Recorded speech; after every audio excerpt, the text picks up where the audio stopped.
नमस्ते dear, once again I am back here on this channel जिसका नाम है commerce Pandey and my name is Saurabh Pandey. और जैसा कि हमने लास्ट यानी कल वादा किया था कि आज से यानी 1 अप्रैल से आपकी सीयूईटी के कॉमर्स के डोमेन के क्लासेस मैं कंटिन्यू करने वाला हूं, वो भी फ्री ऑफ कॉस्ट और फुल्ली अच्छे ढंग से हम लोग उसको प्रिपेयर करने वाले हैं। लगातार आज से ये जर्नी शुरू होने जा रही है और आपको हमारा साथ प्यार सपोर्ट देना पड़ेगा। ठीक है, तो इस वीडियो में हम लोग आज क्या करने वाले हैं? आज हम लोग करने वाले हैं कॉमर्स में अकाउंट्स सब्जेक्ट से चैप्टर 1 को, जिसका नाम है अकाउंटिंग फॉर पार्टनरशिप फंडामेंटल्स। नाम तो आपने सुना ही होगा क्योंकि हाल ही में आपने एग्जाम दिया है और मुझे उम्मीद है कि आपको बहुत सी चीजें पता भी होंगी और उसी को हम लोगों को वापस से थोड़ा थोड़ा मांझना है ना। मांझ लेंगे और उसके बाद कुछ क्वेश्चंस प्रैक्टिस कर लेंगे तो आपका कॉन्फिडेंस लेवल बढ़ जाएगा और आपको लगने लगेगा कि yes you can do it. और हमारे पास जो समय है ना, अगर आपने शिद्दत से इस समय का यूटिलाइज किया ना, तो कह रहा हूं कि जितना समय है हम लोगों के पास बहुत समय है, मतलब कह सकते हैं कि डबल रिवाइज करने का समय है अगर आप मेरे पॉइंट ऑफ व्यू से सोच पाओ तो, अगर आपने अपने समय को प्रॉपर यूटिलाइज किया तो। ठीक है, हर दिन हम लोग करेंगे एक चैप्टर को कंप्लीट, जैसा कि आज हम लोग इस चैप्टर को कंप्लीट करने वाले हैं इसी वीडियो में। आपको लगेगा कि अरे सर कितना देर पढ़ाएंगे, बोर करेंगे क्या? तो ऐसा कुछ नहीं होने वाला है। ठीक है, आप बस देखो, एंजॉय करो, मजा आए तो शेयर भी करो और प्यार दो भाई, सब्सक्राइब दो। वही तो असली मोटिवेशन है, और क्या चाहिए, और कुछ नहीं चाहिए आपसे। ठीक है, तो आज की क्लास को यहीं से शुरू करते हैं। तो चलिए, जैसा कि मैंने आपसे कहा था कि हमारे पास अवेलेबल रिसोर्सेज जो भी होंगे उसी का प्रॉपर इस्तेमाल किया जाएगा और अपनी क्लास को पूरा किया जाएगा। ठीक है, तो जैसा कि आप देख पा रहे हैं हमारे चैप्टर का नाम है अकाउंटिंग फॉर पार्टनरशिप फंडामेंटल और आप बहुत अच्छे से जानते हो। तो सबसे पहले शुरू करते हैं मीनिंग ऑफ पार्टनरशिप से। ठीक है, इसमें बहुत सारी बातें ऐसी आएंगी जो हम लोग बातों ही बातों में कर लेंगे और हम लोग का रिवीजन बहुत अच्छे से हो जाएगा। तो बताइए, मीनिंग ऑफ पार्टनरशिप से आप वाकिफ हैं कि नहीं है ना? बिल्कुल है, मुझे पता है बहुत अच्छे से आप वाकिफ हैं कि when two or more persons join hands to set up a business and share its profits including losses then they are said to be in a partnership है। तो ये लाइन तो हम लोग ये तो मन से बनाने वाली लाइन थी, लेकिन एक्चुअल में देखा जाए तो हम लोग का फेवरेट एंड हम लोग का जो फिक्स्ड डेफिनेशन है वो ये है, अकॉर्डिंग टू सेक्शन 4। यस, आपको ये याद रखना होगा। देखिए बोल्ड लेटर्स में यहाँ लिखा गया है सेक्शन 4, तो आपको ये याद रखना पड़ेगा कि सेक्शन 4 में ये बातें लिखी गई हैं। ठीक है, अगर आप जानते थे तो बहुत अच्छी बात है, नहीं जानते थे तो अब देखिए सेक्शन 4 में लिखा है कि इंडियन पार्टनरशिप एक्ट 1932 में बताया गया है, partnership is the relation between persons who have agreed to share the profit of a business carried on by all or any of them acting for all. तो चलिए, इस डेफिनेशन को मैं ज्यादा एक्सप्लेन नहीं करने वाला हूं क्योंकि पता है कि आप इतना तो रट ही गए होंगे, क्योंकि जब ये कहीं भी शुरू होता है क्लास तो इतना तो टीचर्स आपको रटा देते हैं, है ना। और अच्छी बात ये कि आपको कहीं ये एक्सप्लेन तो करना नहीं, आपको तो ऑब्जेक्टिव क्वेश्चंस करने हैं। पता है ना आपको क्या होने वाला है एग्जाम में? आपको मिलेंगे कितने क्वेश्चंस? आपको मिलेंगे 50 क्वेश्चंस और उसको करना होगा कितना? 40 क्वेश्चंस उसमें से करने होंगे और आपको टाइम कितना मिलेगा? 60 मिनट, यानी 1 घंटे में आपको 40 क्वेश्चंस करने हैं। ठीक है, तो फटाफट से अब देखो, जब मैं पढ़ाता हूं बच्चों को तो क्या बताता हूं? मैं बताता हूं कि भैया देखो, ये जो डेफिनेशन है ना, इसी में बहुत सारी बातें छिपी हुई हैं एंड आप भी ये बात जानते होंगे कि डेफिनेशन से ही फीचर्स निकलते हैं। तो जैसे कि पहला फीचर हम लोग यहाँ पर देख पाएंगे अभी आगे कि इट इज अ रिलेशन बोले तो रिलेशनशिप बिटवीन पर्संस मतलब आप जानते हो ना कितने persons? 2 or more persons. Okay, कितने पर्संस? 2 या 2 से अधिक पर्सन के बीच में ये क्या होता है? ये हम लोग का एक रिलेशनशिप होता है। ठीक है, who have agreed to share profit of a business carried on by all, who have agreed। ये देखिए, जिसको मैं सर्कल कर रहा हूं ये आपका एक फीचर है। तो अगर आपने थोड़ा भी स्मार्टली पढ़ाई किया तो आप पढ़ोगे 1 और काम कंप्लीट होगा 2, यानी 1 पंथ 2 काज है। तो रिलेशनशिप हो गया, 2 और मोर पर्सन हम लोग का एक हो गया। और एग्रीड बोले तो क्या? एग्रीड मीन्स होता है एग्रीमेंट। बोलो, सही बोल रहा हूं ना? बताओ, बिना एग्रीमेंट के कुछ होना है क्या? पढ़े हो ना आप, बिना एग्रीमेंट के तो कुछ भी नहीं हो सकता, पूरी पार्टनरशिप नहीं हो सकती, एग्रीमेंट पे ही सब कुछ चलता है। तो agreed to share the profits of a business carried on by all or any of them acting for all में अब देखिए यहां पर एक और वर्ड मिला हम लोग को, share the profits of a business. Sharing of profit is very compulsory, है ना। अगर शेयरिंग ऑफ प्रॉफिट नहीं होगा तो किस बात का फिर बिजनेस, पार्टनरशिप वाला बिजनेस कैसा बिजनेस हुआ? तो हम पार्टनरशिप पे आए ही क्यों थे? हम जो भी प्रॉफिट पाएंगे उसको बांटने के लिए आए थे। नहीं तो फिर हम पार्टनरशिप करें ही क्यों, इससे अच्छा अपना बिजनेस ना डाल दें, सारा प्रॉफिट खुद ना पा जाएं। तो हमने पार्टनरशिप किया है तो ये तो करना ही पड़ेगा। एंड लास्टली देखिए मेरा सर्कल बनने वाला एक बड़ा सर्कल है, carried on by all or any of them acting for all. ठीक है, इसका मतलब आप बहुत अच्छे समझते होंगे कि इस बिजनेस को चाहे कोई एक चलाए या एक के बिहाफ पे सब चलाएं, तो ये हम लोग का हो जाता है पार्टनरशिप। ऐसा कोई जरूरी नहीं है कि अगर 4 लोग पार्टनरशिप में तो चारों का वहां मौजूद होना जरूरी हो, चारों के चारों मिलके भी बिजनेस को कर सकते हैं और चाहे तो सिंगल हैंडेडली भी कोई एक बिजनेस को ऑपरेट कर सकता है with consent of all the partners. ठीक है, ये जरूरी होता है। आगे क्या लिखा हुआ है देखिए, पढ़ते, the person who have entered into partnership with one another are individually called partners. वो पर्सन जो इंडिविजुअल लेवल पे अगर आप देखोगे तो आप उनको पार्टनर्स कहोगे, and partners collectively are known as firm. देखिए ये वर्ड तो आप जानते ही हो। अब देखो इसमें हमको मेरे को ज्यादा एक्सप्लेन करने की जरूरत नहीं है, आप जो चीजें देख रहे हो एकदम बस समझ लो, इसको दिमाग में सेट रखना है, बस कहीं हिलने डुलने मत देना, दिमाग को एकदम ऐसे रखना है स्थिर। तो अगर हम एक अकेले की बात करेंगे, इंडिविजुअल पर्सन की बात करेंगे तो वो पार्टनर कहलाएगा। बट अगर हम कलेक्टिवली सबकी बात करेंगे, जैसे मान लो कि इना, मीना, डीका और चीका 4 पार्टनर हैं, तो चारों को अगर हमें एक वर्ड में बोलना होगा तो हम क्या कहेंगे, हम कहेंगे कि they collectively will be called as a firm, not partners. Individually they are partners but collectively they are firm. Okay, चलो अब आगे बढ़ते हैं। आगे हम लोग बढ़ेंगे तो हम लोग को क्या देखना है अब, नेचर ऑफ पार्टनरशिप या आप कह लो फीचर ऑफ पार्टनरशिप। ठीक है, क्लियर दिख रहा है आपको? उम्मीद है कि सब कुछ अच्छे से दिख रहा होगा। थोड़ा मोड़ा मेरा बीच में हरकत चलता रहेगा, ये इरेज करने वाला प्रोसेस। तो अब बताओ, अब हम लोग क्या पढ़ने जा रहे हैं, नेचर ऑफ पार्टनरशिप। ठीक है, नेचर ऑफ पार्टनरशिप में क्या है, partnership is a separate business entity from accounting point of view, but from a legal point of view partnership firm is not a separate legal entity। अब ये बात जब आप फीचर में सामने आएगा ना तो आपके दिमाग जो है ऐसे ऐसे घूमने लगेगा या शॉर्ट सर्किट होने लगेगा अंदर अंदर। तो अब इस बात को अगर हम लोग पहले ही समझ लेंगे तो फीचर में हमें दिक्कत नहीं होगा। क्या बोला कि partnership is a separate business entity. अगर हम पार्टनरशिप की बात करते हैं तो एक सेपरेट बिजनेस एंटिटी है from accounting point of view. किस पॉइंट ऑफ व्यू की बात कर रहे हैं, अकाउंटिंग के। चलो मेरे एक बात बताओ, क्लास 11 पढ़ा है ना आपने, पढ़ा होगा? अरे भाई ऐसे कैसे 12th में आ गए, पढ़ा ही होगा। तो क्लास 11th में आपने एक चैप्टर पढ़ा होगा जिसका नाम है अकाउंटिंग प्रिंसिपल। और अकाउंटिंग प्रिंसिपल का सबसे पहला प्रिंसिपल जो हम लोग पढ़ते हैं उसका नाम ही होता है बिजनेस एंटिटी कॉन्सेप्ट। याद आ रहा है आपको? याद आ रहा है? बोलो यस। याद आ रहा है? यस। बिजनेस एंटिटी कॉन्सेप्ट, जिसको हम लोग सेपरेट लीगल एंटिटी कॉन्सेप्ट भी बोलते थे। इसमें हम लोग को क्या पढ़ाया गया था, आपको क्या बताया गया था? यही ना बताया गया था कि आपको क्या करना है, मालिक को और बिजनेस को बोथ आर सेपरेट, ऐसा ट्रीट करना है आपको। अगर आप ऐसा ट्रीट नहीं करेंगे तो क्या होगा, अगर आप ऐसा ट्रीट नहीं करेंगे तो आपके बिजनेस में प्रॉफिट हो रहा है कि लॉस, ये कभी क्लियर हो ही नहीं सकता। क्योंकि अगर आपने अपने लिए जूता खरीदा तो आप उसको बिजनेस के खर्चे में डाल दोगे, अगर आप अपने लिए आइसक्रीम खाया तो आप उसको बिजनेस में डाल दोगे। तो अगर सेपरेट ट्रीट नहीं करेंगे तो हम लोग का प्रॉफिट लॉस कभी एक्चुअल नहीं निकल सकता और हमारी अकाउंटिंग कभी एक्यूरेट होगी ही नहीं। ये बताया गया होगा आपको क्लास 11th में, बिजनेस एंटिटी कॉन्सेप्ट। तो यही बात देखो यहाँ पे कह रहा है कि अगर पार्टनरशिप है, पार्टनरशिप को अगर हम अकाउंटिंग के पॉइंट ऑफ व्यू से देखें तो क्या माना जाता है कि ये सेपरेट बिजनेस एंटिटी तो है। और कोई भी business, I am not talking only about partnership, कोई भी बिजनेस आप उठा लो वो सेपरेट बिजनेस एंटिटी तो होता ही है और करना ही चाहिए, अदरवाइज फिर अभी तो बताया क्या होगा। But from a legal point of view, अगर हम लीगल पॉइंट ऑफ व्यू से देखें, लीगल एस्पेक्ट से देखें, तो partnership firm is not a separate legal entity. ऐसा क्यों, ऐसा क्यों? अच्छा, एक एग्जांपल हम लोग फिर से क्लास 11 से उठाते हैं। क्लास 11th में हम लोगों ने पूरी पढ़ाई की थी सोल प्रोप्राइटरशिप की, याद है? और आपको पता है ना उसके एक ड्रॉबैक में आता है कि अगर प्रोप्राइटर खत्म तो बिजनेस खत्म। तो उसी तरीके से पार्टनरशिप में अगर पार्टनर्स ही ना रहे तो बिजनेस चल सकता है? नहीं चल सकता है, एकदम नहीं चल सकता है। क्योंकि just like sole proprietorship, partners are also the proprietor, और मालिक ही नहीं है तो बिजनेस नहीं है। लेकिन अगर हम बहुत बड़ी बड़ी कंपनियों की बात करें, जैसे अभी हम लोग के पास लेटेस्ट एग्जांपल है रतन टाटा जी, है ना, वो एक्सपायर हो गए, क्या बिजनेस बंद हो गया? नहीं हुआ ना।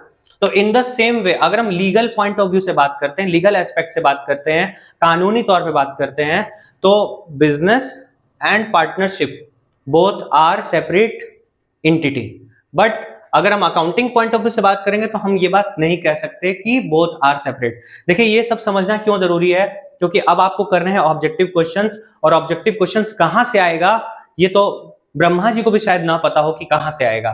तो इसलिए एक एक लाइन हमारे लिए इंपॉर्टेंट हो जाती है। असर्शन एंड रीजन के रूप में ये क्वेश्चन आ सकता है, विच of the following statement is correct, इस रूप में ये आ सकता है। ठीक है, तो इतना मेरे ख्याल से आपको बात समझ में आ गया होगा कि what is the nature of partnership. तो दो पॉइंट ऑफ व्यू है हमारे, नेचर के बारे में बात हो रही है, तो एक अकाउंटिंग पॉइंट ऑफ व्यू और एक लीगल पॉइंट ऑफ व्यू। चलो फटाफट से आगे बढ़ते हैं। अब आते हैं फीचर्स पे, फीचर्स ऑफ कैरेक्टरिस्टिक्स। तो अभी मैंने बताया था कि फीचर कहां से निकलता है, फीचर निकलता है आपके डेफिनेशन से।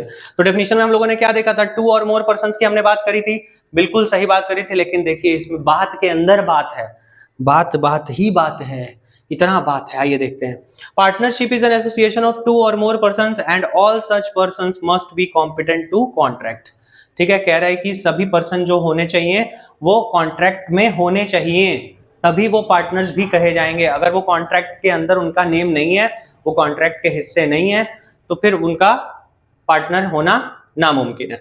ठीक है, तो चलिए इसमें क्या बात छिपी हुई है, जैसा कि मैंने कहा, तो जैसे आपके मन में तुरंत सवाल उठना चाहिए, और मेरे को पता है कि आपको पता है, बट फिर भी क्या करूं, ये एज अ टीचर मेरा है ना एक हैबिट हो गया है, बताता हूं। एटलीस्ट यानी कम से कम अगर हमसे पूछा जाएगा तो हम क्या कहेंगे, तो कम से कम यानी minimum should be 2, but maximum कितने हो सकते हैं बताओ, आपको जवाब पता है ना, मैक्सिमम विल बी 50 पार्टनर्स। ठीक है, according to miscellaneous rule 10 of companies act 2014 हम लोगों को ये बात बताई गई है, 2013 सॉरी, कंपनीज एक्ट 2013, उसमें ये बात एकदम मेंशन है। और आपके पास अगर डीके गोयल की बुक है तो आप वहां भी देख सकते हो, और अगर आपके पास एनसीईआरटी की बुक है तो आप वहां भी देख सकते हो। अभी उसको भी मैं ओपन करूंगा, उस नोट्स को भी ओपन करूंगा। ठीक है, लेकिन आप एकदम दिमाग में क्लियर रखना कि आपको 50 पे टिक करना है। अच्छा, ऐसा मैंने क्यों कहा कि आपको 50 पे टिक करना है, क्या और भी कोई ऑप्शन हो सकता है क्या, तो हाँ हो सकता है। अब देखिए इसमें आपको फंसाया कैसे जाएगा, आइए देखते हैं इसमें आपको फंसाया कैसे जाएगा। आपसे पूछा जाएगा What could be the maximum number of partners according to Indian Partnership Act? क्या बोला मैंने, सुना आपने ध्यान से, according to Indian Partnership Act 1932, what should be the maximum number of partners? Maximum कितने होंगे बताइए, आपके पास जवाब है? आप कह रहे हो 50 कोई तेजू डेंटल क्लिनिक से होगा, कोई तेजू खां होगा, वो कह रहा होगा 100 है। दोनों जवाब गलत है भैया। आपको बता दूं, according to Indian partnership act 1932 maximum का कोई जवाब हमारे पास नहीं है। तो आप जीरो ना कहें, अगर आपके पास ऑप्शन में नन ऑफ द अबव है तो आप उसको टिक करें। अगर आपके पास ऑप्शन है कि नॉट डिक्लेयर्ड नॉट डिफाइंड, तो इसको आपको टिक करना होगा। The most appropriate answer is not declared या नॉट डिफाइंड। आज तक जो है maximum number of partnership define ही नहीं हुआ है इंडियन पार्टनरशिप एक्ट 1932 के अकॉर्डिंग। क्या बोला मैंने, समझ में आया? अगर आपसे पूछा गया कि 1932 के अकॉर्डिंग मैक्सिमम कितने हो, तो आप कहेंगे ना I don't know, you don't know, we don't know, किसी को नहीं पता। लेकिन अगर आपसे पूछा गया अकॉर्डिंग टू सेंट्रल गवर्नमेंट, है ना, प्रिस्क्राइब्ड बाय सेंट्रल गवर्नमेंट, तब आपका जवाब 50 होता है। मतलब आपको दिमाग में ये फिट कर लेना है कि अगर इंडियन पार्टनरशिप एक्ट के अकॉर्डिंग पूछा तो not defined not declared, but और किसी भी तरीके से पूछा तो आप 50 कर सकते हैं। Prescribe by central government, companies act, या किसी भी नॉर्मली पूछ दिया कि what could be the maximum number of partners in a partnership firm, तो भी सिंपल जवाब 50 है। But according to Indian partnership act 1932 लगा दिया अगर, तो आपका जवाब हो जाएगा not defined and not declared. ठीक, इस बात को आपको क्लियर रखना है। तो बातों ही बातों में इतनी बात हो गई क्लियर। हाँ, इस बात को आप छोटी छोटी बात को अपने कॉपी में नोट करते रहना। अब आता है हम लोग का अगला टर्म एग्रीमेंट। बहुत अच्छी बात है, बहुत बड़ा टर्म है, इसको छोटे और हल्के में नहीं ले सकते। वर्ड एक है पर इसकी इसका मीनिंग तो 2 पेज भर देगा। ठीक है, शब्द सिर्फ एक ही है पर मीनिंग बहुत बड़ा है। क्या भैया? Partnership comes into existence by an agreement. बहुत अच्छी बात है। इट कैन बी रिटन और ओरल। ये बात आपको पता थी ना? हाँ, हमें पता है कि आपको पता है। बट अब आपसे ही मैं पूछता हूं कि रिटन वाले को क्या कुछ और भी कहा जाता है? रिटन एग्रीमेंट को कुछ और भी कहा जाता है, यस और नो? तो यस, आपको पता होना चाहिए। रिटन एग्रीमेंट को ही हम कहते हैं क्या? रिटन एग्रीमेंट को ही हम कहते हैं पार्टनरशिप डीड। क्या कहते हैं? दांत चियार के बोलिए, पार्टनरशिप डीड, है ना। रिटन वाले को ही बोलते हैं पार्टनरशिप डीड, ठीक है। और इसी को एक और शब्द से जानते हैं, क्या है वो शब्द? वो शब्द है आर्टिकल ऑफ पार्टनरशिप, ठीक है। क्या है? Article of partnership. ये आपको नाम जानना जरूरी है, क्योंकि भैया टिक मारना है ना, कुछ भी पूछा जा सकता है। हो सकता है कि आपको ये भी ऑप्शन दे, ये भी ऑप्शन दे, बोथ ए एंड बी दे दे, and none of the above दे दे, या ऑल ऑफ द अबव दे दे, तो आप ऑल ऑफ द अबव लगा देना, क्योंकि ए एंड बी तो है ही है, ठीक। तो रिटन एग्रीमेंट को हम लोग क्या बोलते हैं? पार्टनरशिप डीड कहते हैं, और क्या कहते हैं? आर्टिकल ऑफ पार्टनरशिप कहते हैं। ओरल एग्रीमेंट को आप क्या कहोगे भैया? तो ओरल एग्रीमेंट को अगर आप कुछ कहना चाहते हो तो आप कह दो वर्बल, और क्या कहें? बस वर्बल एग्रीमेंट। उसको नॉन वर्बल भी कह सकते हैं। बोलो, क्लियर है? बोलो भाई, बोलते रहो, मन में ही बोलो, आवाज आ जाएगी, यहाँ दिल से दिल का तार जुड़ेगा हमारा आपका। तो वर्बल वाले को क्या बोला जाएगा? ओरल वाले को वर्बल बोलेंगे, वर्बल वाले को ओरल बोलेंगे। रिटर्न वाले को क्या बोलेंगे? पार्टनरशिप डीड बोलेंगे, दांत चियार के, और आर्टिकल ऑफ पार्टनरशिप बोलेंगे, दांत नहीं चियार के, ठीक है। तो अब आगे बढ़ते हैं। अब इसके बारे में तो आपने सुना ही होगा, पार्टनरशिप डीड क्या होता है? तो रिटर्न एग्रीमेंट होता है। And which is a better thing to do, written agreement और ओरल एग्रीमेंट? देखिए, आप अब 12th में आ चुके हैं ना, तो अब आपको अपनी सोच को किस तरह से बढ़ा देनी चाहिए, और ये बात आप अपने पेपर को देने के बाद भी समझ सकते हो। हालांकि पेपर इस बार इजी आया था, बट सारी जगहों पे केस स्टडी क्यों डाला जाता है? केस स्टडी इसीलिए डाला जाता है ताकि आप अपनी सोच को बढ़ाओ। तो केस स्टडी में आपसे पूछ देगा कि बताइए which is the better thing to do, written agreement और ओरल एग्रीमेंट, ऐसा करके कोई सवाल आ जाएगा, तो आप क्या जवाब दोगे? आपको जवाब देना है कि रिटन एग्रीमेंट इज बेटर, क्योंकि जो चीजें इस पर लिख गई वो पत्थर की लकीर बन गई। क्या बन गई? पत्थर की लकीर बन गई। अब कोई भी आनाकानी, कोई भी बदमाशी, कोई भी झूठ नहीं बोल सकता, ठीक है, अपने मनमानी नहीं कर सकता।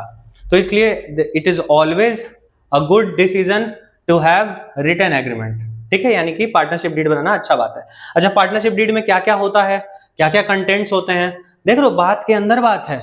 अगर मैं आपका वाइवा ले रहा होता ना, तो मैं ऐसे ही सवाल आपसे करता, और आपका वाइवा हुआ होगा तो ऐसे ही सवाल हुए होंगे। अगर आपने एक जवाब दिया तो उस जवाब में से एक और सवाल बनाया गया होगा।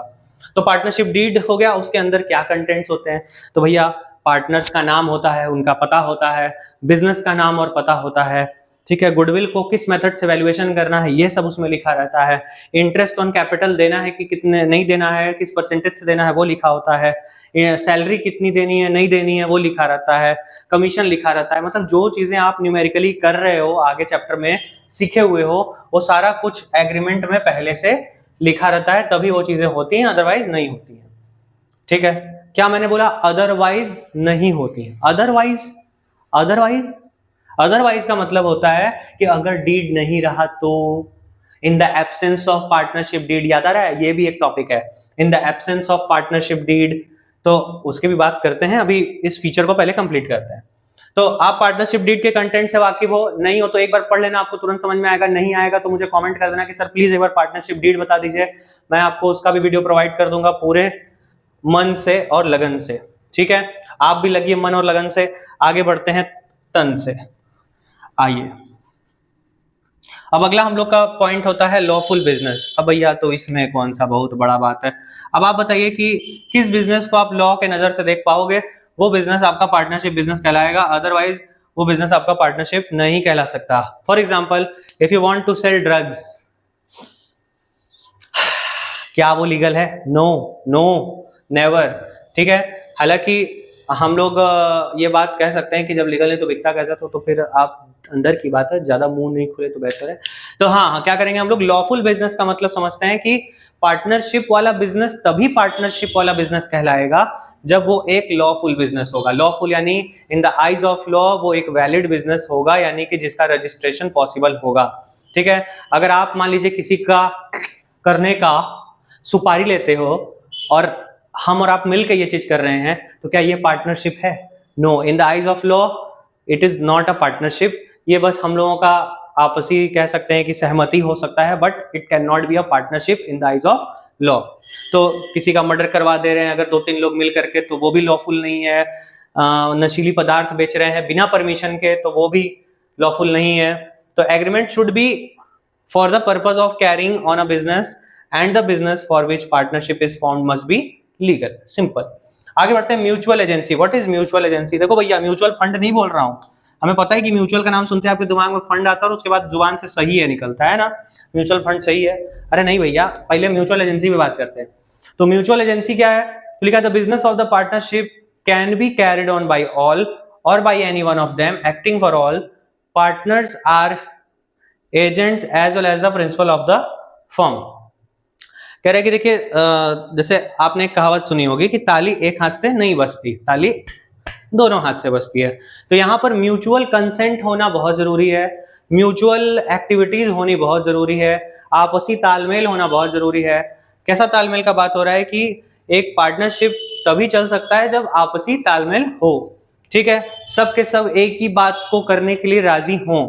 और एंड एक बात ये भी लिख जाइए, हम लोग का एक अलग से फीचर भी होता है, बट इसको म्यूचुअल एजेंसी में डाल दिया है कि partners are agents as well as principal of the firm. आपने इसको एज अ फीचर पढ़ा होगा, वो इसको म्यूचुअल एजेंसी में डाल दिया।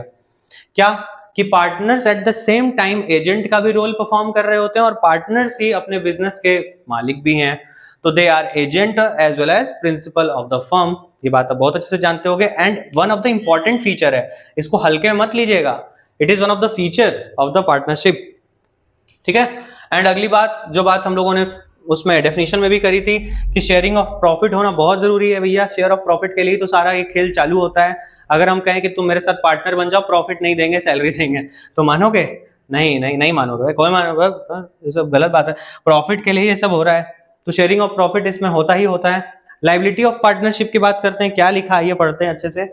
लिखा है कि liability of partnership, liability of partnership, each partner is liable individually and collectively with all other partners to the third party for all the acts of the firm, ठीक है। while he is a partner, also liability of a partner is unlimited। wow, it is a one of the point जो कि हम लोग को discuss करना ही चाहिए था।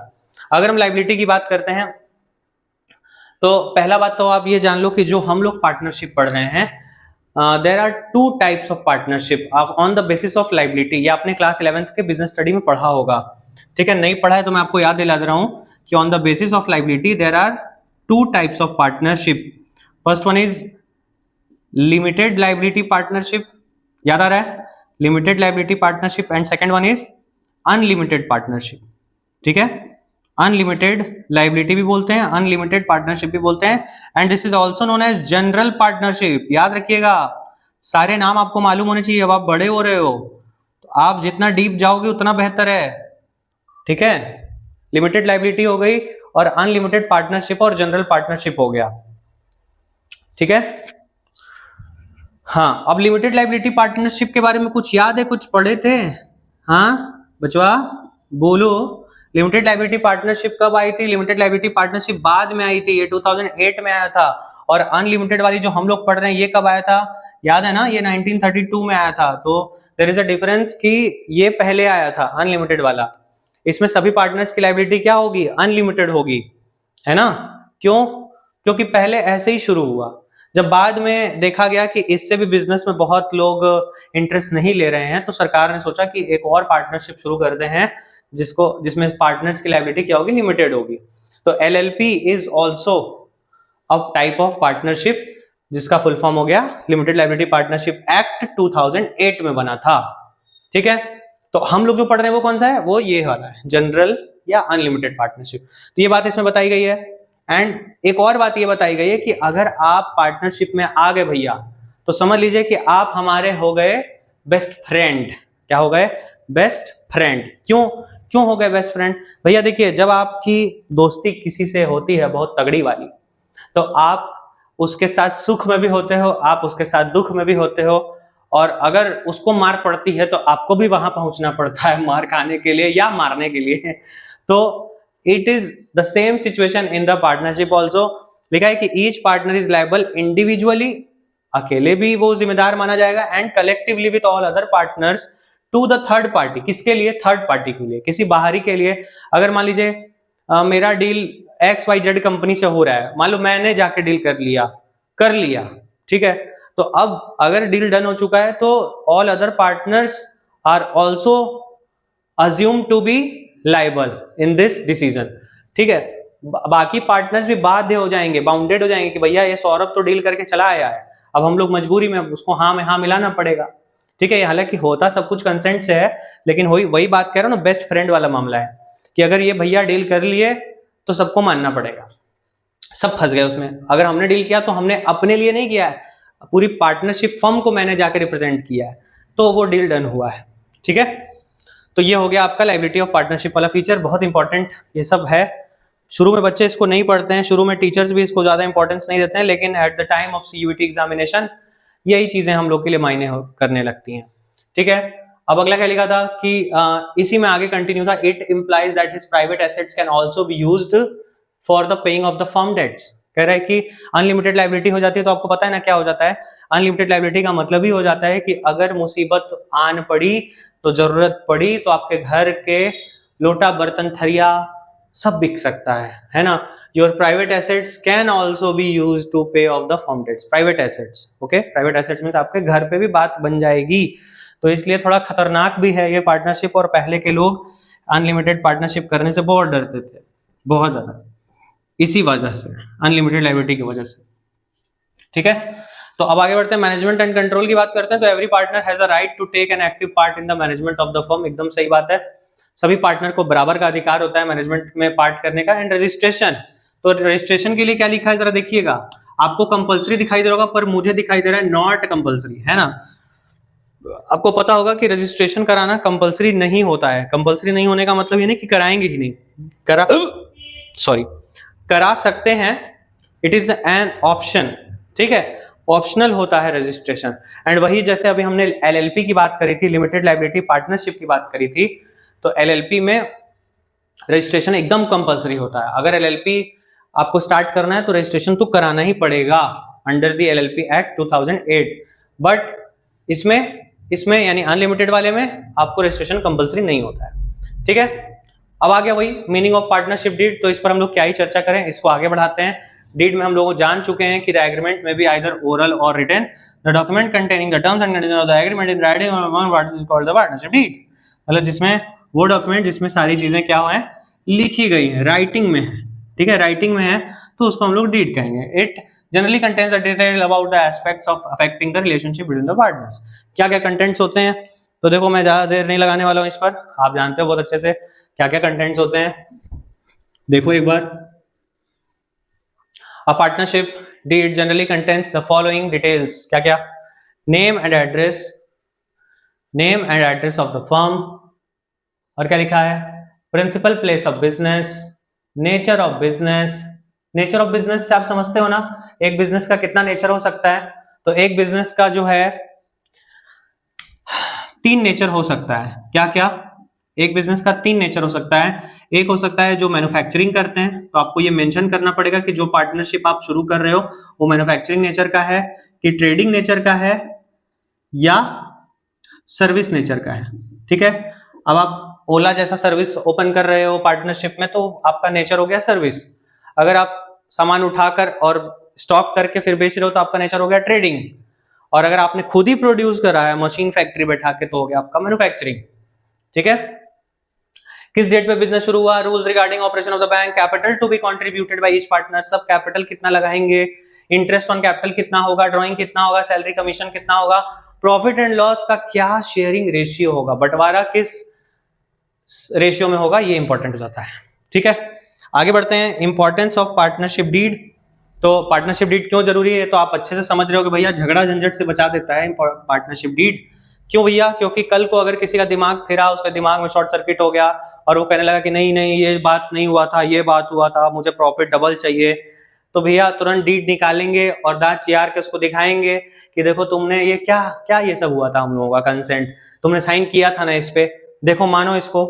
तो it helps in settling any dispute, झगड़े को बचा देता है। ठीक है, with regards to the terms of partnership, it serves as an evidence in the court of law, court of law में ये एविडेंस के रूप में काम करता है। It regulates the duties and powers of each partner, है ना। ठीक है, चलो अब ये खत्म बात, हम लोग आते हैं अब अपने नए टॉपिक पे।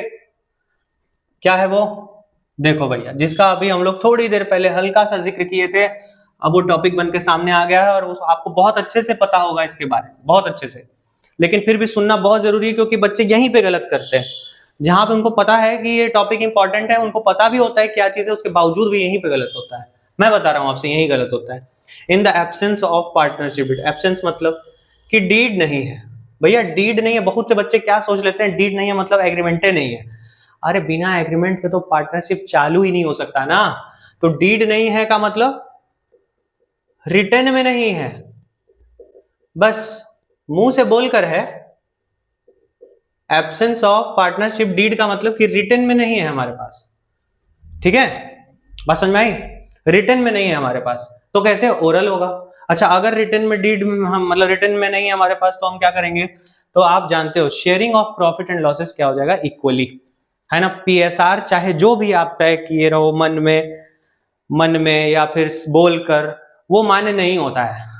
अगर कानून की नजर से देखें तो मान्य होगा कि आपको प्रॉफिट बराबर ही लेना है। जैसे मान लीजिए चंकी ने मंकी से पार्टनरशिप में तय किया था कि हम लोग प्रॉफिट मतलब 70-30 बांटेंगे। अगर 100 रुपीज का प्रॉफिट आया तो मैं 70 लूंगा, तुम 30 लोगे। चंकी मंकी में मंकी जानते हुए थोड़ा मान गया बात को, और वो चलता गया तो चल गया, कोई दिक्कत नहीं है कि 70 तुम रखना 30। लेकिन अगर किसी दिन मंकी का दिमाग फिरा और मंकी के दिमाग में है कि मेहनत तो मैं भी उतना ही करता हूं, तो मुझे क्यों 30 मिल रहा है, मुझे भी पूरा चाहिए, 50-50 होगा, तो ये बात कैसे होगा, चंकी तो मानेगा नहीं। तो बात चला जाएगा झगड़ा होकर के कोर्ट में, कोर्ट कहेगा डीड है, कोर्ट कहेगा डीड है, तो हम लोग यहाँ डीड नहीं है, डीड नहीं है, और डीड नहीं है तो भैया ये मान्य होगा कि प्रॉफिट एंड शेयरिंग क्या होगा, इक्वली। और इंटरेस्ट ऑन कैपिटल का क्या होगा, not allowed. Salary not allowed. Interest on advance loan ये अलाउड होगा। भैया सुनिए बचवा, सुनिए, ये जो इंटरेस्ट ऑन लोन होता है इसको हम लोग बोलते हैं चार्ज अगेंस्ट प्रॉफिट। आपने सुना होगा, इसको मैं प्यार से कैप बोलता हूं, कैप, टोपी। टोपी जो है हर हाल में लगानी ही है ना। गर्मी आ रही है, आज 1 अप्रैल है ना, देख लो बाहर की हालत देखो। हाँ, तो टोपी लगाना है, कैप लगाना है। चार्ज अगेंस्ट प्रॉफिट मीन्स करना ही करना है, चाहे प्रॉफिट में आप हो चाहे ना हो। तो किसी भी सिचुएशन में अगर ये बात है कि किसी पार्टनर ने फर्म को लोन दे रखा है तो उसको 6% का ब्याज तो मिलेगा। लेकिन अभी आपके मन में तुरंत सवाल आएगा, सर अगर डीड में 10% लिखा है तो सर का जवाब आएगा 10%। भैया डीड मतलब ही क्या, डीड मतलब रिटर्न में, और रिटर्न में तो फिर जो लिखा है वही होगा। और अगर डीड नहीं है, रिटर्न में अगर नहीं है तो क्या होगा, तो ऐसा नहीं कि उस बेचारे को ब्याज नहीं मिलेगा। अगर किसी पार्टनर ने फर्म को लोन दिया है तो उसको ब्याज मिलेगा ही मिलेगा, ठीक है, चाहे फर्म प्रॉफिट में हो या ना हो, तो 6% का उसको ब्याज मिलेगा ही मिलेगा, ठीक है। और इंटरेस्ट ऑन ड्रॉइंग नहीं लिया जाएगा पार्टनर से, इंटरेस्ट ऑन ड्रॉइंग नहीं लिए, इंटरेस्ट ऑन कैपिटल नहीं लिए, सैलरी कमीशन नहीं लिए दिए। अच्छा, मेरे मुंह से क्या निकल रहा है, लिए दिए, कुछ समझ पा रहे हो आप क्यों ऐसा मैं मेरे जुबान से हो जा रहा है गलती? क्योंकि देखो जो इसमें कुछ पॉइंट्स हैं आपको समझना पड़ेगा कि ये जो हम लोग अभी आगे करने वाले न्यूमेरिकली, आपको ये बात पता होगा कि देयर आर टर्म्स जो हमारे इस चैप्टर में यूज होंगे बार बार। इंटरेस्ट ऑन कैपिटल, ठीक है, इंटरेस्ट ऑन ड्रॉइंग, इसके अलावा सैलरी, इसके अलावा कमीशन, ठीक है, और एक और होता है रिजर्व। रिजर्व हम लोग लास्ट में निकालते हैं। बट आपको समझना क्या है ना, आपको समझना ये है कि what is this interest on capital, salary, commission, क्यों होता है ये आपको पता तो होगा, पर एक छोटा सा एग्जांपल मैं आपको दूंगा कि आज के बाद कभी जिंदगी में नहीं भूलेंगे, आप चाह के भी नहीं भूलेंगे। सोचोगे ना कि ये भगवान मुझे भुला दो ये टॉपिक, तो भी नहीं आप भूलोगे। देखो, आपके बिजनेस का जो प्रॉफिट होता है, आपके बिजनेस का जो प्रॉफिट होता है, मैं उसको कहता हूं कद्दू। क्या कहता हूं, कद्दू। प्रॉफिट इज लाइक कद्दू। और आप वाला गाना सुने हो, कद्दू कटेगा तो सब में बटेगा। हाँ, तो यहां पर जब प्रॉफिट हो जाता है तो सभी पार्टनर्स तैयार है लेने के लिए प्रॉफिट। लेकिन मामला क्या है ना कि अगर हम लोग प्रॉफिट को एकदम इतने आसानी से काट पीट के बांट लेंगे तो इससे क्या होगा, हमें टैक्स भी ज्यादा भरना पड़ेगा। तो ये सब एक टेक्निक है टैक्स बचाने के, कि आप अपने बिजनेस में दिखाओ कि मेरे और भी खर्चे हैं, in spite of all the expenses जो हम लोग प्रॉफिट एंड लॉस में लिखते हैं, उसके अलावा भी हमारे पास बहुत सारे खर्चे हैं। जैसे इंटरेस्ट ऑन कैपिटल एक खर्चा दिखा दिया जाता है, सैलरी और कमीशन नाम का एक खर्च दिखा दिया जाता है, और इंटरेस्ट ऑन कैपिटल हम लोग बोल ही चुके हैं। तो ये जो तीनों के तीनों है ना, इसको हम लोग एक्सपेंस बोलते हैं। क्या बोलते हैं? एक्सपेंस। अब ये क्यों बोलते हैं, इसके लिए फिर मुझे आपको क्लास 11 में ले जाना पड़ेगा, तो आप रहने दो इस बात को, बस इतना दिमाग में बैठा लो कि interest on capital, salary, commission, ये तीनों के तीनों क्या होते हैं? एक्सपेंस होते हैं। तो इससे क्या होता है, मेरा प्रॉफिट थोड़ा सा आईओसी के नाम से कट जाता है, कद्दू जो है थोड़ा सा आईओसी के नाम से कट जाता है, थोड़ा सा सैलरी के नाम से भी कद्दू छोटा हो जाता है, काट के अलग कर देते हैं, और थोड़ा सा कमीशन के नाम पे कद्दू को काट के छोटा कर देते हैं। तो जो बचता है ना, ये बटता है प्रॉफिट पार्टनर्स में। और आपको पता है इस प्रॉफिट को क्या बोलते हैं? इस प्रॉफिट को ही बोलते हैं डिविजिबल प्रॉफिट। आपने सुना होगा ये टर्म, और आपको यही निकालना पड़ेगा इस चैप्टर में, इन ऑब्जेक्टिव क्वेश्चन आपको यही निकालना पड़ेगा। तो इस कद्दू को याद कर लो बहुत अच्छे से कि कद्दू है यानी प्रॉफिट है, प्रॉफिट में से कुछ आईओसी कटेगा, कुछ सैलरी कटेगा, कुछ कमीशन कटेगा, उसके बाद जो बचेगा that is divisible profit. And आपसे डिविजिबल प्रॉफिट भी नहीं पूछेगा, आपसे पूछेगा पता है क्या, कि डिविजिबल प्रॉफिट में चिंकी का कितना है, एक पार्टनर का कितना है इस डिविजिबल प्रॉफिट में। डिविजिबल प्रॉफिट को एक और नाम से हम लोग जानते हैं, उसको बोलते हैं डिस्ट्रीब्यूटेबल प्रॉफिट। क्या बोलते हैं? Distributable profit. ठीक है, डिस्ट्रीब्यूटेबल प्रॉफिट। तो ये क्या हो गया आपका, समझ में आ गया कि ये अभी आगे जाके हम लोग के न्यूमेरिकल से जुड़ जाएगा। और यहां पर ये नेम आए तो मैंने आपको बता दिया कि इसमें किसको आपको एक्सपेंस ट्रीट करना है। अच्छा तो सर आपने ये इंटरेस्ट ऑन ड्राइंग के बारे में कुछ क्यों नहीं बोला? तो interest on drawing just opposite income treat होता है। ये सवाल पता नहीं कितनी बार आ चुका है, बोर्ड एग्जाम में भी आ चुका है, सीयूईटी के पेपर भी आ चुका है, इवन जब बीएचयू अपना स्पेशल टेस्ट लेता था एंट्रेंस टेस्ट, तब भी ये सवाल आ चुका है कि among which of the following are income for the partnership business, इनमें से कौन सा इनकम है? तो आपको पता होना चाहिए interest on drawing is an income for the business. और अगर पूछ देगा कि इनमें से कौन सा एक्सपेंस नहीं है, क्या सुने, which of the following are not the expense of a business, expense नहीं है तो क्या है, इनकम है, वो है इंटरेस्ट ऑन ड्राइंग। तो नॉट वाला सवाल जो आप करते हो वो भी आता है यहां से। तो इस बात को एकदम दिमाग में फिट करो, अभी ठूस लो दिमाग में, क्या interest on capital, salary, commission क्या है, एक्सपेंस है, और इंटरेस्ट ऑन ड्राइंग क्या है, इनकम है। ठीक है। और डिविजिबल प्रॉफिट कैसे निकलता है? डिविजिबल प्रॉफिट निकलता है टोटल प्रॉफिट में से आईओसी हटा के, सैलरी हटा के, कमीशन हटा के जो बचता है वो डिविजिबल प्रॉफिट होता है। एंड समटाइम्स हमें रिजर्व भी निकालने को कह देता है क्वेश्चन, बहुत कभी कभी, रेयरली। तो ये जो बचा प्रॉफिट है ना, इसी में से रिजर्व भी फिर निकालेंगे। ये जो बचा हुआ हिस्सा था इसमें से भी थोड़ा हिस्सा हम लोग रिजर्व निकाल दिए, अब जो बचेगा वो फिर डिविजिबल प्रॉफिट हो जाएगा। ये देखो मैंने जो शेड किया ये हमारा रिजर्व है। ठीक है। तो इस तरह से हम लोग डिविजिबल प्रॉफिट कैलकुलेट करते हैं, किसको क्या बोलते हैं समझ लेते हैं। हमने ये भी बता दिया कि इंटरेस्ट ऑन एडवांसेस या loan by a partner is treated as cap, cap बोले तो चार्ज अगेंस्ट प्रॉफिट। ठीक है, क्लियर, गुड। अब जब चार्ज अगेंस्ट प्रॉफिट की बात चल ही पड़ी है तो मैं आपको इसके बारे में भी क्लियर कर देता हूं। ठीक है, क्या करना है, क्या करना है क्लियर सर, उसमें क्या करना है? अरे मैंने बोला था ना, बातों ही बातों में बात होगा, इतना बात होगा कि पता नहीं क्या बात होगा। तो आइए बात करते हैं चार्ज अगेंस्ट प्रॉफिट आइटम्स की। और चार्ज अगेंस्ट प्रॉफिट में क्या आता है? चार्ज अगेंस्ट प्रॉफिट में आता है, चार्ज अगेंस्ट प्रॉफिट में आपके आता है 3 मेहमान, हमने उनको नाम दे रखा है 3 गेस्ट ऑफ अ बिजनेस। ये आ गए तो पता है आपको पहले मेहमान नवाजी करनी पड़ेगी, ये लोग आ गए तो आपको मेहमान नवाजी करनी पड़ेगी, मतलब आपके पॉकेट में पैसे हो या ना हो, इनको खाना पानी देना पड़ेगा, इनका ख्याल रखना पड़ेगा, इनको पहले ट्रीट करना पड़ेगा, आप खाओ चाहे मत खाओ, मेहमान लोग को पहले दो।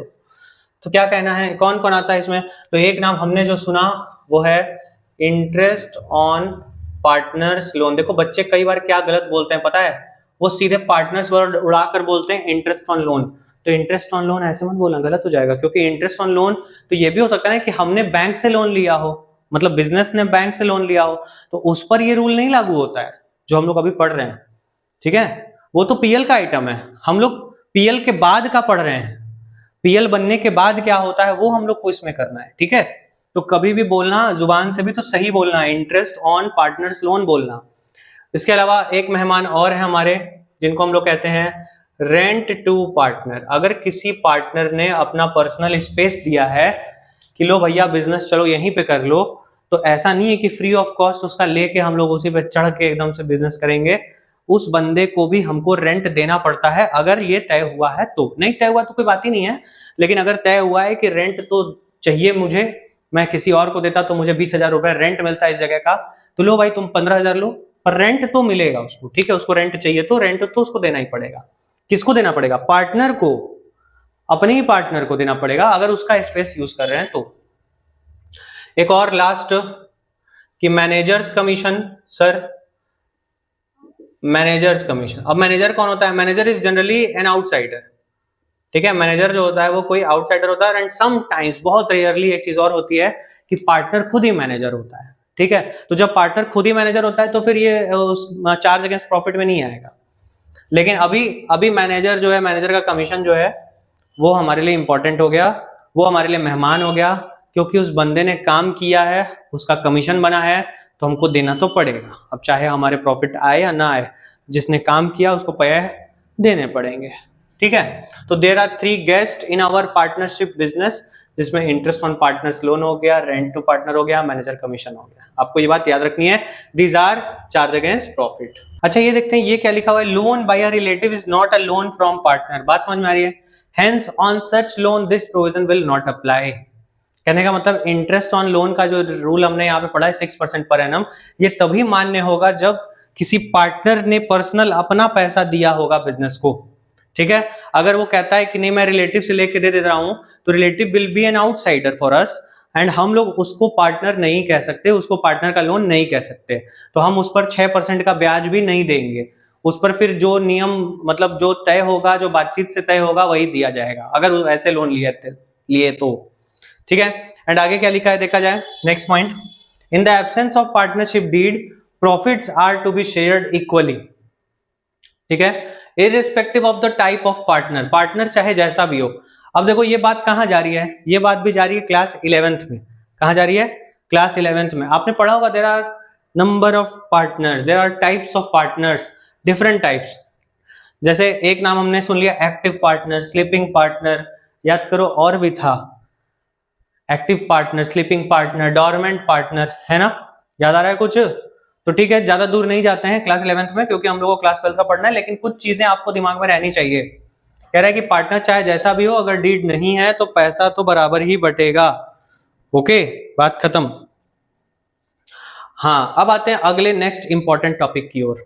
अगला नेक्स्ट इंपॉर्टेंट टॉपिक क्या है हम लोगों के लिए, कि जब हम इस चैप्टर की बात करते हैं तो इस चैप्टर में एक चीज और होती है, वो है मेंटेनेंस ऑफ कैपिटल अकाउंट्स। हालांकि अगर हम न्यूमेरिकली बात करें तो ये उतना इंपॉर्टेंट नहीं होता है, और अभी भी हम लोग इस पर बहुत लंबा डिस्कशन नहीं करने वाले हैं। हाँ, लेकिन कुछ बातें जरूर करनी होगी, ताकि हमारा ये जो ऑब्जेक्टिव क्वेश्चन है ना, ये थ्योरेटिकली हो गया है ज्यादा से ज्यादा, आप ये मान लो। ऐसा नहीं है कि न्यूमेरिकल नहीं आएगा, न्यूमेरिकल आएगा, लेकिन पहले चैप्टर से समझ लो कि आपको, मुझे ऐसा लगता है कि जैसा मेरा ऑब्जर्वेशन है उसमें आपको ज्यादातर थ्योरेटिकल क्वेश्चंस आपको मिलते हैं, ठीक है। तो चलिए आगे देखते हैं, मेंटेनेंस ऑफ कैपिटल अकाउंट में क्या हम लोग को बताया गया। याद आ रहा है कुछ आपको देखकर तो बताइएगा, मन में मुस्कुराइएगा, ठीक है, क्योंकि आपकी मुस्कुराहट तो मैं नहीं देख पाऊंगा, लेकिन मुस्कुरा लीजिएगा। कि कैपिटल अकाउंट कैसे बनता है, तो देखो 2 तरीके से हम लोग कैपिटल अकाउंट को मेंटेन करते हैं। एक होता है हमारा फिक्स्ड कैपिटल अकाउंट, और एक होता है हमारा फ्लक्चुएटिंग कैपिटल अकाउंट, पता है ना। चलिए अब आपको मैं अपने शब्दों में बताता हूं कि जो फिक्स्ड कैपिटल अकाउंट होता है ना, इसको मैं क्या बोलता हूं। इस फिक्स्ड कैपिटल अकाउंट को मैं कहता हूं पत्थर दिल अकाउंट। क्या बोलता हूं?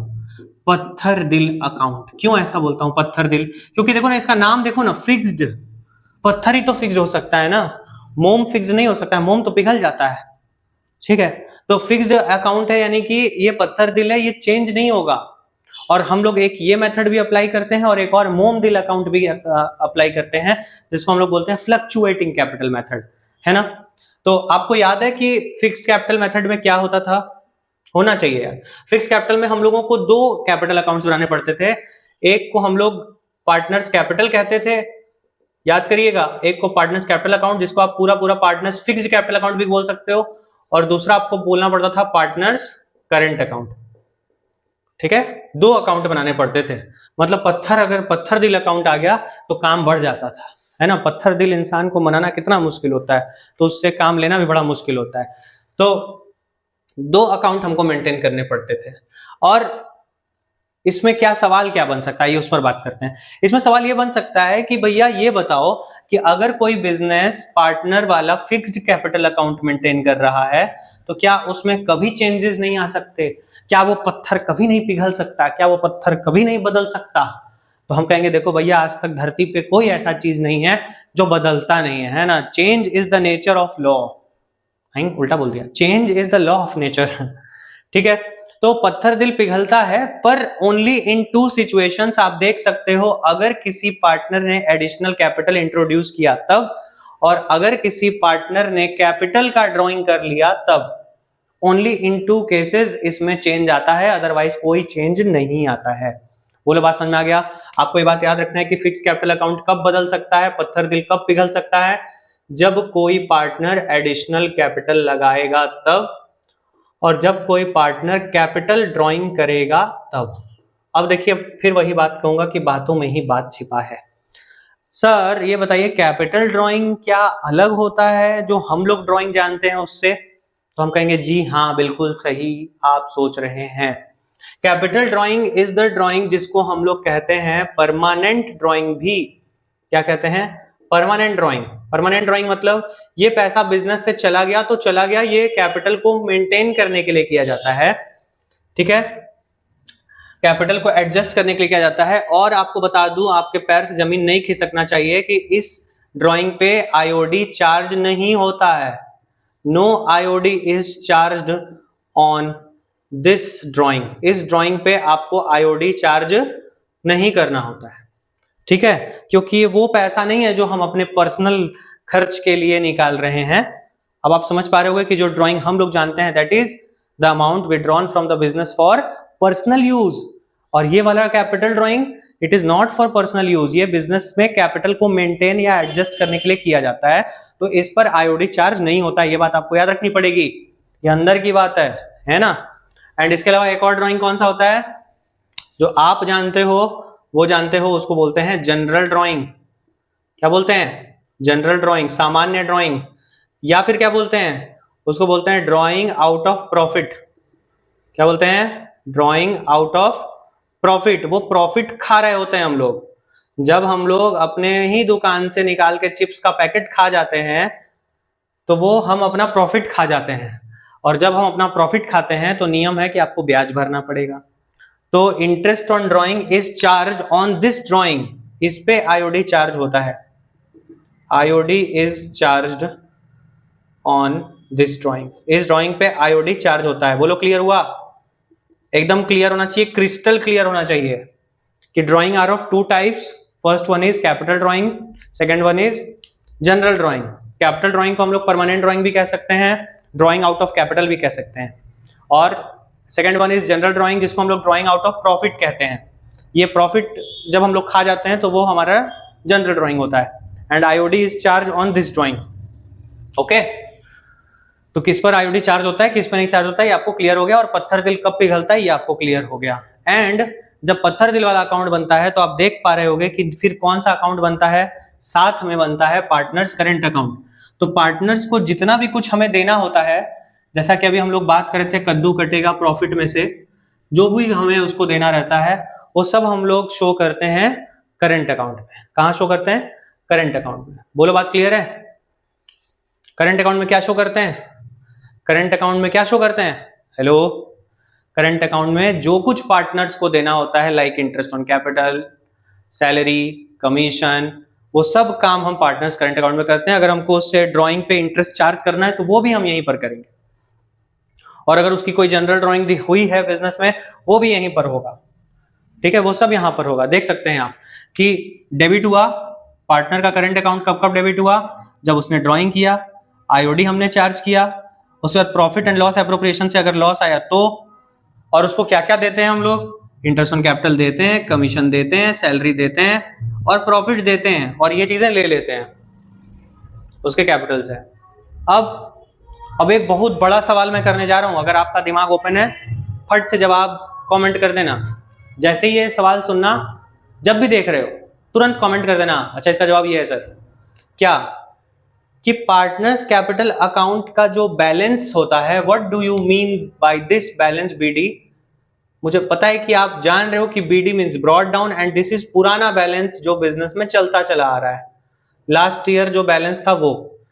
तो BD means brought down balance and it is also a पुराना बैलेंस ऑफ पार्टनर्स, है ना।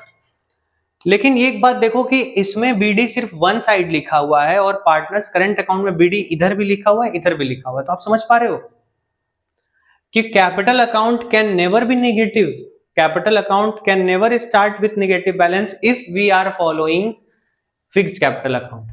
अगर हम लोग फिक्स्ड कैपिटल अकाउंट वाला मेथड यूज कर रहे हैं तो हमारा कैपिटल बैलेंस कभी भी माइनस में या टू साइड से शुरू नहीं होगा, जब भी शुरू होगा बाई साइड से। लेकिन current account can be zero. आप करंट अकाउंट को ना एकदम बैंक अकाउंट से रिलेट करो, आपको फट से समझ में आ जाएगा क्या कि जो करंट अकाउंट होता है वो बैंक अकाउंट की तरह क्या है कि आज आपके ही भी साथ कभी हुआ होगा कि आपके बैंक में बैलेंस माइनस में चला गया होगा। अगर आपका बैंक का खाता मिनिमम बैलेंस वाला है तो वो माइनस में चला गया होगा। माइनस में जाने का मतलब कि आप उतना बैलेंस मेंटेन नहीं करोगे तो पैसा काट लिया जाएगा।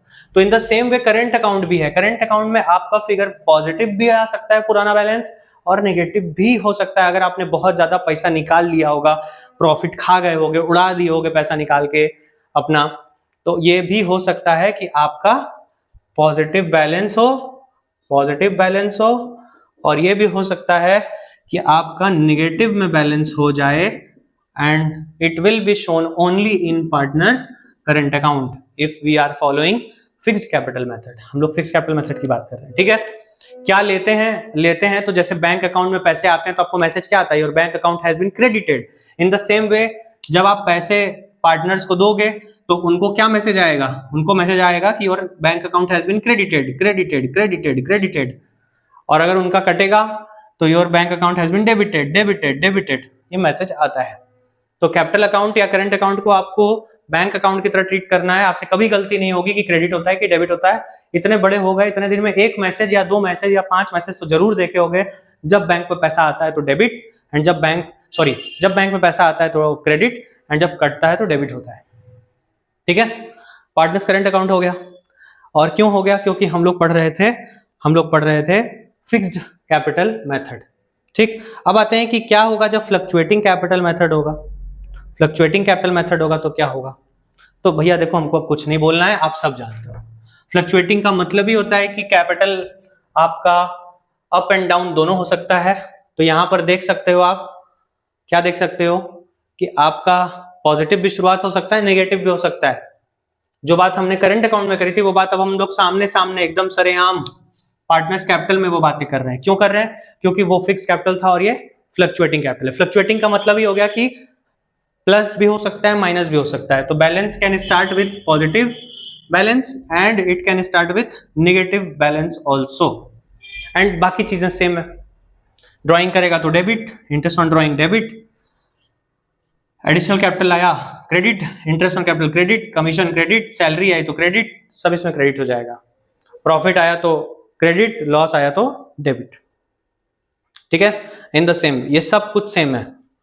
इतनी बातें हो गई हमारी और बातों के अंदर जितनी बातें थी हमने आपसे बता दी, ठीक है। उसी का ये छोटा हुआ पार्ट है, नीचे है यहाँ पे जो हम अभी बोल रहे थे, बैलेंस शीट और ये इस तरह से फिगर, ये उसी का पार्ट है, ठीक है। आगे बढ़ते हैं। अब आता है हम लोग का मोस्ट इंपॉर्टेंट,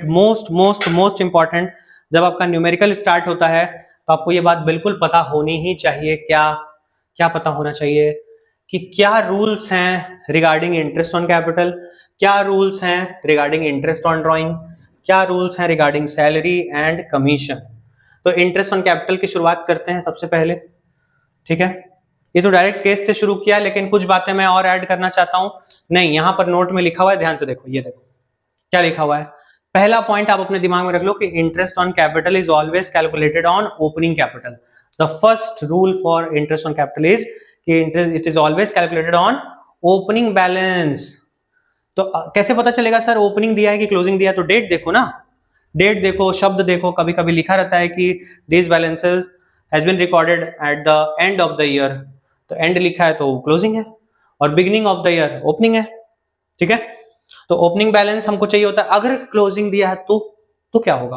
क्लोजिंग दिया है तो in case the question give closing, तो हमको उसको ओपनिंग बनाना पड़ेगा। कैसे बनाना पड़ेगा? तो इसका एक छोटा सा उपाय मेरे पास भी है, और जो यही फॉर्मूला है, बस मैं आपको समझाना चाहता हूं थोड़ा सा याद दिलाकर। क्लास 11th में जब आप बैलेंस शीट बनाते थे, याद है आपको? बैलेंस शीट बनाते थे। बैलेंस शीट में जब आपकी लायबिलिटी शुरू होती थी तो कैसे शुरू होती थी?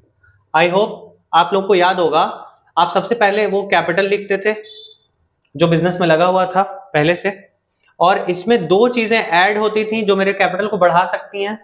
वो क्या होती हैं? एक एडिशनल कैपिटल मेरे बिजनेस को बढ़ा सकता है, और नेट प्रॉफिट। और दो चीजें होती हैं जो मेरे बिजनेस में कैपिटल को घटा सकती हैं, वो है ड्राइंग, कोई भी ड्राइंग हो, और नेट प्रॉफिट का just opposite net loss.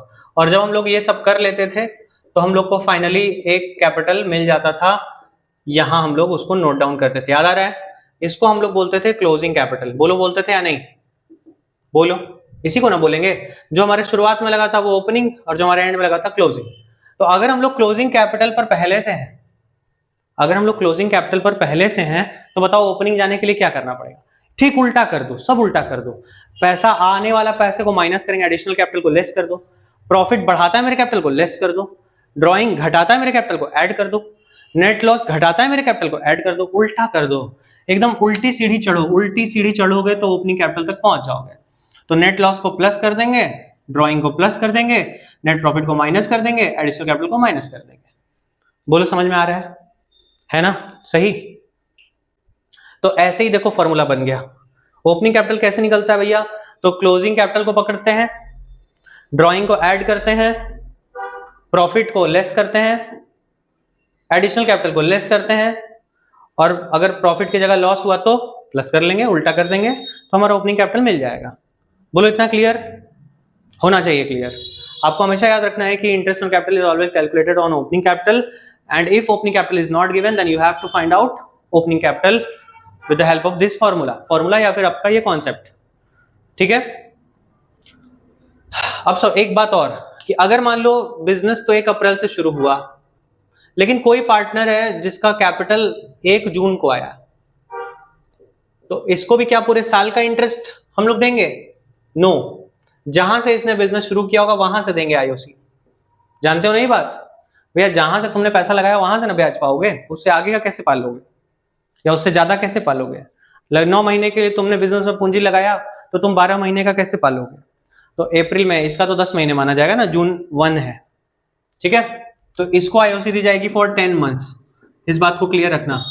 Date is very very very very very very important when you are calculating any kind of interest, चाहे वो इंटरेस्ट ऑन कैपिटल हो, चाहे वो इंटरेस्ट ऑन ड्राइंग हो, चाहे वो इंटरेस्ट ऑन पार्टनर्स लोन हो, किसी भी टाइप का इंटरेस्ट हो, आपके लिए बहुत बहुत जरूरी हो जाता है। ठीक है? बोलो, बात समझ में आ रहा है? क्या जरूरी हो जाता है? Date is very important. ये मत सोचना कि बिना डेट के कुछ भी हो रहा है, यहाँ पे रूल है, सब डेट को देखते हुए ही हो रहा है। ठीक है? अब आते हैं कि और क्या रूल है आईओसी से रिलेटेड। तो आपके सामने है कि when partnership agreement is silent, silent समझते हो ना? When there is no deed, agreement is silent means no deed, उसमें कोई बात ही नहीं है, एग्रीमेंट में कुछ भी नहीं है, आईओसी से रिलेटेड बात लिखा ही नहीं है, या कुछ भी मेंशन नहीं है, तो no interest on capital will be allowed, यानी नॉट अलाउड। आईओसी कैलकुलेट ही नहीं करना है। तो आप जब क्वेश्चन पढ़ोगे तो आपको इस बात का ध्यान रखना होगा, यहीं पे आपको फंसाया जाएगा। सब दे देगा, किस पार्टनर ने कितना पैसा लगाया ये भी दे देगा, कितना आईओसी कैलकुलेट करना है ये भी बता देगा, और उसके बाद आपको कहेगा कि फाइंड आउट करिए IOC when the deed is silent. अब लो, कुछ बच्चे होंगे धाए 10% लगा देंगे, लेकिन नहीं, आपको क्या करना है, देख लेना है कि अरे एग्रीमेंट तो साइलेंट है, तो सिंपल सा जवाब है no IOC will be allowed. Next आते हैं, when partnership agreement provides that interest on capital is to be allowed.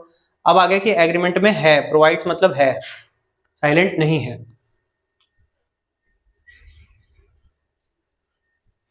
तो ऐसे में क्या होगा? ऐसे में भैया देखिए 3 केस बनेगा कि अगर फर्म लॉस में है, तो नॉट प्रोवाइडेड, नहीं दे सकते भैया। जब हम प्रॉफिट ही नहीं है हमको, जब हमें प्रॉफिट ही नहीं है तो हम कैसे दे देंगे आईओसी? ठीक है? And in case there are sufficient profit, पहचानते हो इस वर्ड को? सफिशिएंट प्रॉफिट, सफिशिएंट मतलब जितनी प्रॉफिट हमें चाहिए थी उतनी प्रॉफिट है, अगर है तो fully IOC will be allowed, पूरा कर देंगे। And if there is insufficient profit, तब हमको क्या करना पड़ेगा, एक टेक्निक लगाना पड़ता है जिसको मैं एक वर्ड देता हूं, एक्सपेंस रेशियो आपको यूज करना पड़ता है। कहां से आता है एक्सपेंस रेशियो? हम लोग क्रिएट करते हैं, या आप इसको एक न्यू पीएसआर भी कह सकते हो, इसको आप न्यू पीएसआर कह सकते हो, but it is not appropriate word, ये बात आप ध्यान रखना। एक्सपेंस रेशियो कह सकते हो आप, ठीक है, या बहुत से बच्चे कैपिटल रेशियो शब्द का भी इस्तेमाल करते हैं, लेकिन एक ऐसा सिचुएशन हम क्रिएट कर देंगे जिसमें कैपिटल रेशियो गलत हो जाएगा आपका ये वर्ड, ठीक है। Capital ratio word will be wrong in 1 और 2 सिचुएशन, जो मुझे भी पता है और जो सारे टीचर्स को पता है कि capital ratio is not appropriate. Expense ratio आप कहो बहुत ज्यादा एप्रोप्रिएट होता है। मतलब क्या है इन सब बात का, आइए समझते हैं।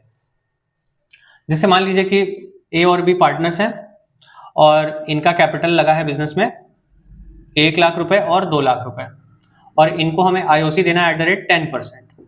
तो 10% कितना होता है बताइए? 1 लाख का 10% होता है 10,000 और 2 लाख का 20,000। तो कुल मिला के आईओसी कितना हुआ बताइए? 30,000। But we have only profit 20,000। अब बताइए क्या होगा? We have only profit 15,000। Profit is only 15,000। अब आप क्या करोगे बोलो? आपको आईओसी देना है 30,000 रुपए, बट आपके पास फर्म में प्रॉफिट आया 15,000 रुपए। तो दिस इज द सिचुएशन जिसको हम लोग कहते हैं कि इनसफिशिएंट प्रॉफिट है। तो ऐसे में आप क्या करोगे? ऐसे में हमको एक रेशियो क्रिएट करना पड़ता है जिसको हम लोग बोलते हैं एक्सपेंस रेशियो। बहुत से बच्चे बोलते हैं कैपिटल रेशियो, वो भी ठीक है। बहुत से लोग न्यू पीएसआर भी बोल सकते हैं कि अब हम ओल्ड पीएसआर की ओर तो देखेंगे ही नहीं। ओल्ड पीएसआर जो हमारा एग्रीमेंट का पीएसआर था वो अब मेरे काम का नहीं रहा। तो क्या होगा? जो भी आईओसी था इसको हम लोग रेशियो में कन्वर्ट कर लेंगे। बताइए आईओसी कितना था? आईओसी मिस्टर ए का 10,000 था, बोलो यस, और बी का कितना था? 20,000 था। तो इसको जब हम रेशियो में कन्वर्ट करेंगे तो क्या हो जाएगा? 1 2 3 4 1 2 3 4 1:2। और आप ध्यान से देखो तो कैपिटल भी 1 और 2 दिख रहा है ना, तो इसको आप कैपिटल रेशियो भी कह सकते हो, बट चलो ठीक है कहो, कोई दिक्कत नहीं। तो 1:2 will be used to distribute this 15,000। इस 15,000 को डिवाइड करने के लिए आपको 1:2 का इस्तेमाल करना होगा। जो पीएसआर पहले से था, अगर 1:1 था तो वो किसी काम का नहीं है। अगर पीएसआर पहले 3:2 था तो वो किसी काम का नहीं है। बात समझ में आया? तो इसलिए समझ गए कि जब इनसफिशिएंट प्रॉफिट होगा तो आपका काम बढ़ जाएगा और आपको ये सब चेक करना पड़ता है इन रफ। फटाफट से आपको आईओसी कैलकुलेट करना पड़ेगा, फटाफट से उसको प्रॉफिट से कंपेयर करना पड़ेगा कि क्या आईओसी ज्यादा आ गया या कम आ गया, प्रॉफिट ज्यादा है कि कम पड़ रहा है। अगर प्रॉफिट कम है तो आपको ये काम करना पड़ेगा। आपका जो भी एक्सपेंस है, आईओसी एक्सपेंस है, सैलरी भी एक्सपेंस है, कमीशन भी एक्सपेंस है, अगर ये सब है तो आपको इंडिविजुअली सबका जोड़ना पड़ेगा। ए का आईओसी कितना, बी का आईओसी कितना, ए का सैलरी कितना, बी का सैलरी कितना, ए का कमीशन कितना, उसका कमीशन कितना, सब जोड़ के जो फाइनल आएगा उसको रेशियो में कन्वर्ट करना पड़ेगा। That's why I am saying कि इसको कैपिटल रेशियो बोलना ज्यादा ठीक नहीं है। अगर ऐसा सिचुएशन क्रिएट हो गया कि आईओसी भी आ गया, सैलरी भी आ गया, कमीशन भी आ गया और इनसफिशिएंट प्रॉफिट हो गया, तो आप एक्सपेंस रेशियो बोलना ज्यादा ठीक समझोगे कि कैपिटल रेशियो बोलना ठीक समझोगे? सोच लो आप। तो ए और बी भैया का हम आईओसी देखेंगे, सैलरी देखेंगे। मान लेते हैं सैलरी 5,000 ए की है, बी की सैलरी नहीं है, और मान लेते हैं कि कमीशन बी का है 5,000। अब बताइए टोटल कितना बन रहा है? इनका बन रहा है 15,000 और इनका बन रहा है 25,000। आप इसको एक्सपेंस बोलोगे कि कैपिटल बोलोगे? ये तो एक्सपेंस हो गया ना टोटल। तो that's why I am saying कि एक्सपेंस रेशियो क्रिएट करिए, एक्सपेंस रेशियो क्रिएट करिए। 15-25 को डिवाइड करिए, 15-25 को डिवाइड करिए तो 5 के टेबल से 5 3 आर 5 5 आर, ठीक है। तो 3:5 will be used to distribute this 15,000। बात समझ में आ गई? तो ये पूरी कहानी का मतलब ये था। इनसफिशिएंट प्रॉफिट आ गया तो आपको सतर्क हो जाना है, जर्मन शेफर्ड बन जाना है एकदम से, ठीक। इंटरेस्ट ऑन कैपिटल का पॉइंट खत्म। अब आते हैं इंटरेस्ट ऑन ड्रॉइंग, आगे बढ़ते हैं। इंटरेस्ट ऑन ड्रॉइंग का क्या रूल है भैया? तो इंटरेस्ट ऑन ड्रॉइंग जो है, आपको इंटरेस्ट ऑन ड्रॉइंग आपको फंसा सकता है। कैसे? इंटरेस्ट ऑन ड्रॉइंग आपको कैसे फंसा सकता है? इंटरेस्ट ऑन ड्रॉइंग में देखिए, आप जानते होंगे कि देयर आर 3 मेथड्स, है ना। इंटरेस्ट ऑन ड्रॉइंग के 3 मेथड होते हैं। कौन कौन से? प्रोडक्ट मेथड, सिंपल मेथड और एवरेज मेथड। फंसाता कौन सा है? Average method. प्रोडक्ट मेथड तो फॉर्मूला पूछ के छोड़ देगा, क्योंकि उसका जो करने का पूरा तरीका है वो बहुत बड़ा है, लंबा है ना। प्रोडक्ट मेथड का काम करने का जो प्रोसेस है वो लंबा है, तो वो सॉल्व करने को बहुत कम चांस रहता है कि देगा। वो बहुत करेगा तो आपसे उसका फॉर्मूला पूछ लेगा, ठीक है। इसलिए जरूरी है कि आप एक बार सबका फॉर्मूला देख लो, ठीक है। अच्छा, अब हम बात करने वाले हैं आपसे अपने तरीके से, जो बोर्ड पे लिखा उसको भी समझते हैं, लेकिन एक मेरा भी तरीका है, उसको आप देख लीजिए। कि सबसे पहले आईओडी का जब बात आएगा तो हम सिंपल मेथड की जब बात करेंगे तो क्या फॉर्मूला होता है। तो सिंपल मेथड में आपको पता होना चाहिए कि ड्राइंग सिर्फ एक बार जब होती है तो सिंपल मेथड अप्लाई होता है। Annual drawing, when there is annual drawing तो सिंपल मेथड अप्लाई होता है। तो वो जो मोटा सा अमाउंट ड्राइंग किया गया उसको ले लिए, फिर रेट ऑफ इंटरेस्ट ले लिए और इसको डिवाइड करते हैं 100 से, एंड मंथ्स चेक करते हैं। क्या चेक करते हैं? मंथ्स। कहां तक चेक करते हैं? अप टू 31 मार्च। देखा जाएगा कि ड्राइंग जब किया था बंदे ने तो कितने महीने के लिए उसने ड्राइंग किया था, हम लोग उतने महीने का उससे ब्याज लेंगे। बात क्लियर हो रही है? उतने महीने का हम लोग उससे ब्याज लेंगे। तो simple method is very simple, जैसा कि इसका नाम है, annual drawing, rate of interest, month up to 31 March. और हमने अभी कहा था ना कि इंटरेस्ट, दुनिया का कोई भी इंटरेस्ट हो, आपको उसमें डेट मैटर करता है, ठीक है। तो डेट देखेंगे जरूर, देख लीजिए यहाँ पे कि अगर किसी पार्टनर ने, हमारा फाइनेंशियल ईयर 1 अप्रैल से शुरू होता है, 31 मार्च को खत्म होता है, तो अगर किसी पार्टनर ने ड्राइंग किया है 1 जुलाई को, तो हम 1 जुलाई से आगे काउंट करेंगे, है ना। इससे पहले का हम इंटरेस्ट नहीं ले सकते उससे, नॉट अ गुड मैनर, ठीक। अच्छा, अब आते हैं प्रोडक्ट मेथड में क्या बदल जाता है। सिंपल मेथड हो गया, प्रोडक्ट मेथड में क्या बदल जाता है। तो एनुअल ड्राइंग की जगह हम अब लिखेंगे टोटल प्रोडक्ट। क्या लिखेंगे? Total product. और रेट ऑफ इंटरेस्ट तो रहेगा ही रहेगा। और एक बात आपको बता दूं कि अगर आपने ये फॉर्मूला ट्राई किया है तो आपको पता होगा कि यहाँ पे मंथ्स नहीं होता, यहाँ पे 1/12 हो जाता है। चाहे कोई भी केस हो, कैसा भी ड्राइंग हो, आपको यहाँ पे 1 लेना है, क्योंकि सारी मेहनत आप इस टोटल प्रोडक्ट को निकालने में कर चुके होते हो, तो आपकी यहाँ वाली मेहनत बच जाती है, मंथ देखने वाली मेहनत यहाँ पे बच जाएगी लास्ट में, क्योंकि आप पहले ही देख चुके हो, ठीक है। एंड आखिरी मेथड जो आईओडी का होता है, जो बहुत दिमाग भी खराब करता है और हम कहते हैं बहुत सिंपल भी है उसमें नंबर पाना, बहुत सिंपल है। क्या है? तो देखिए, interest on partners drawing, case 1, when fixed amount is withdrawn at fixed interval. आपको पता होना चाहिए कि कब कौन सा मेथड अप्लाई होता है। अभी हमने सिंपल के लिए बोला कि जब एनुअल ड्राइंग होगा, जब साल में एक बार ड्राइंग होगा, तो सिंपल मेथड विल वर्क बहुत अच्छे से। लेकिन अगर साल में कई बार ड्राइंग हुआ तो हमारे पास अलग अलग मेथड है। साल में अगर कई बार ड्राइंग हुआ तो हमारे पास अलग अलग मेथड है।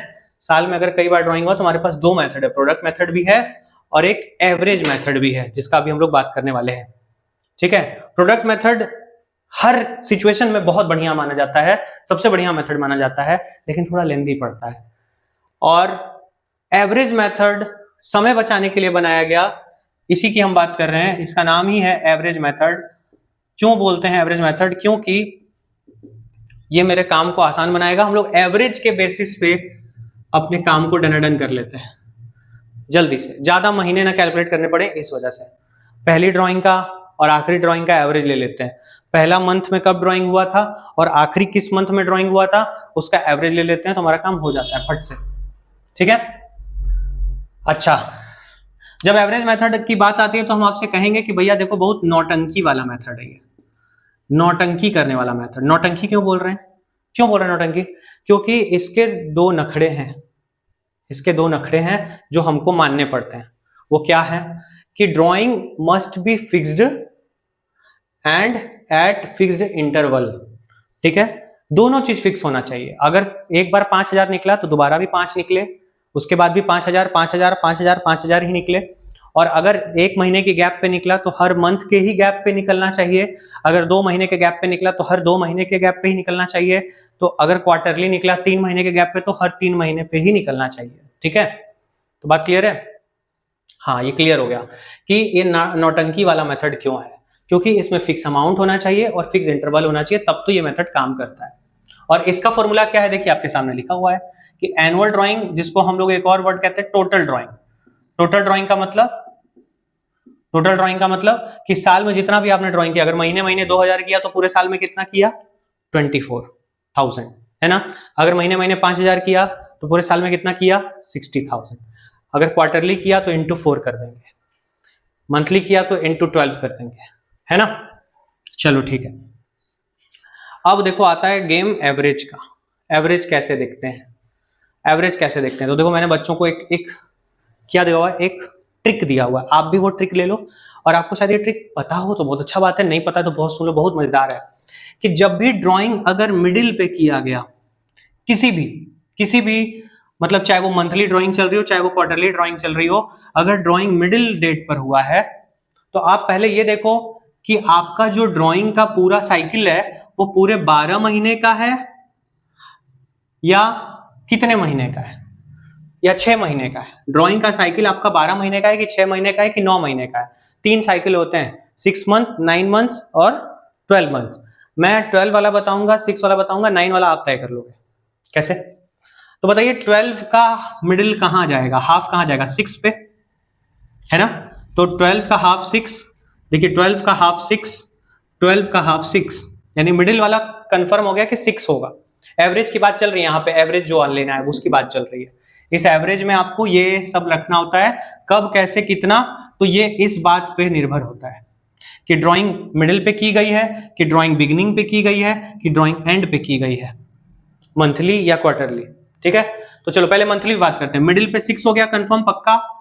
अच्छा, और अगर मंथली ड्राइंग चल रहा है तो ऊपर जाने के लिए प्लस 0.5 कर देना और नीचे जाने के लिए माइनस 0.5 कर देना, आपका एवरेज रेडी हो गया। तो देखो 6 ऊपर जाएंगे तो 6.5 का एवरेज लेंगे, यानी कि बिगनिंग में 6.5 हो गया, और अगर एंड पे जाएंगे तो 5.5 हो गया। बोलो समझ में आ गया कि नहीं, आ गया ना। और अगर क्वार्टरली की बात चल रही है तो आपको ऊपर जाना है 1.5 देखो, और नीचे जाना होगा माइनस 1.5। ऊपर प्लस 1.5, नीचे minus 1.5 if we are calculating quarterly drawing का इंटरेस्ट। ठीक है, और if you are calculating monthly drawing का इंटरेस्ट तो प्लस 0.5 चलना है, मात्र 0.5 चलना है। प्लस 0.5 माइनस 0.5 मंथली में, क्वार्टरली में प्लस 1.5 माइनस 1.5। अच्छा, अगर हाफ ईयरली ड्राइंग हो रही है तो देखिए कैसे कैसे बढ़ता जा रहा है। देखो 5 का 3 गुना 15 होता है ना, तो 0.5 का 3 टाइम्स 1.5 हुआ, और यहां पर देखो डबल हो गया, 1.5 का डबल 3, तो प्लस 3 माइनस 3। तो मंथली, क्वार्टरली, हाफ ईयरली में क्या रूल लग गया, समझ में आ गया। अब मान लो कि 9 मंथ का साइकिल है, अब यहां पर हम कहते हैं 9 मंथ की साइकिल है, तो मिडिल कहां पे आएगा 4.5, और मंथली ड्राइंग में ही ये सब आता है, मंथली ड्राइंग। अगर साइकिल चेंज हुआ तो क्वार्टरली नहीं आएगा। क्या बोला मैंने, सुने? अगर साइकिल चेंज हुआ 6 मंथ या 12 मंथ तो मंथली ही ड्राइंग आएगा, क्वार्टरली नहीं आएगा। और मंथली में कितना चलना है आपको पता है ना, प्लस 0.5 और माइनस 0.5।